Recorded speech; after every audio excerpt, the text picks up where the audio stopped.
திமுக 40க்கு 40 வந்ததற்கு காரணம் அண்ணாமலை.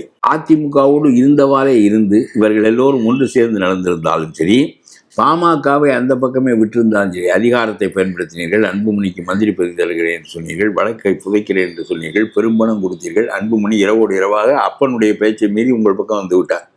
வந்ததனுடைய விளைவாக அவருடைய மனைவியும் தோற்று விட்டார்கள். ஒருவரும் வெற்றி பெற முடியவில்லை. சரியா?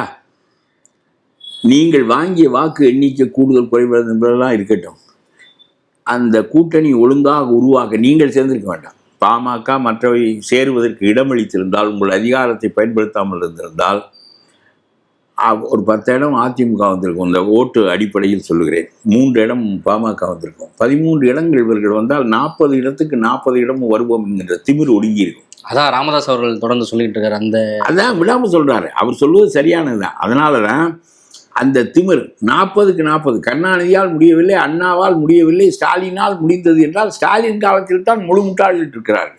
ஸ்டாலின் காலத்தில் தான் ஓட்டை பிரிப்பதற்கு தயாராக பல தலைவர்கள். நான் சொல்கிறேன், அண்ணாமலையினுடைய நோக்கம் பிஜேபியை வளர்ப்பதாக இருக்கலாம்.